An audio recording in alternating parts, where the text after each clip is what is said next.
One Piece manga chapter 935. Now this was a pretty good chapter. I'm not sure how everyone feels about this chapter, but I thought this chapter had a lot of new reveals, which was great.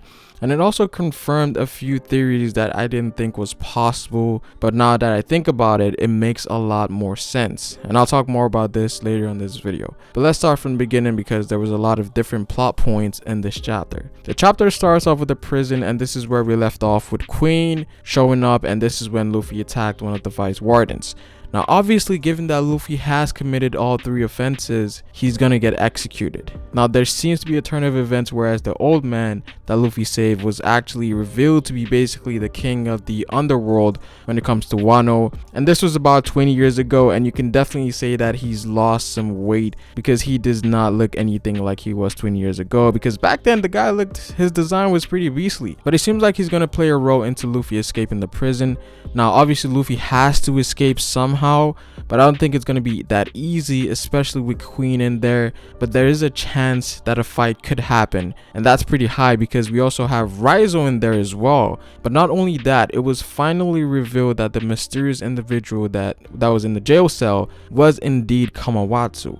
And we know that Kamawatsu, Denjiro, and Shutenmaru were put on this pedestal in terms of combat ability, and we did also see what Shutenmaru was capable of against Jack. So it's safe to assume that Kamawatsu is going to be on the same level as well, which could result in him fighting Queen, because more than likely Raizo is going to free Kamawatsu, because this is something Raizo cannot do by himself because he's heavily outnumbered in prison right now, and also because Kamawatsu seems to care about Momonosuke's current condition. So this is someone that would definitely fight with the alliance against Kaido. And talking about Raizo, his title box in this chapter confirmed that he's one of the Red Scabbards that will take down the Shogun, and I also think that Kanjuro and Kinemon will be one as well. Now when it comes to Luffy, he confirmed something in this chapter that a lot of people thought about, myself included, and that was him becoming stronger while having the sea stone cuffs on. It was even said by one of the jail guards is that Luffy should be weak enough to barely walk, but as we saw,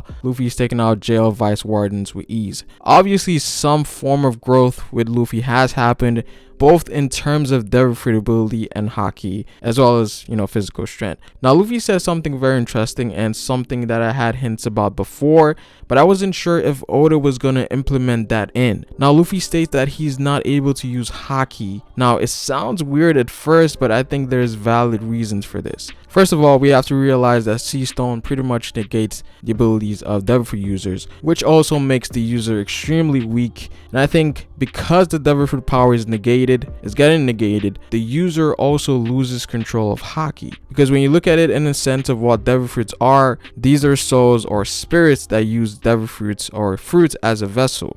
And once that user eats set fruit or set devil fruit, the spirit goes into the user, granting them set abilities. Again, it's a spiritual concept. Then you take a look at haki. Haki is a power derived from the user's spirit.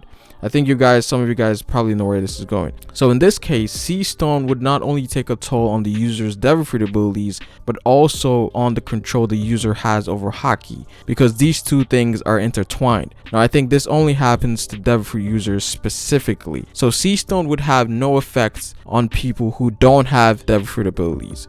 I might actually make a separate video explaining this in full detail, but I think it makes perfect sense. Now we also got Queen's bounty in this chapter, and it's kind of weird with the Kaido pirates because these guys have a huge gap in terms of bounty. We know Jack's bounty is 1 bill, and it was revealed that Queen's bounty is 1.3 bill, which is a 300 mil gap between him and Jack.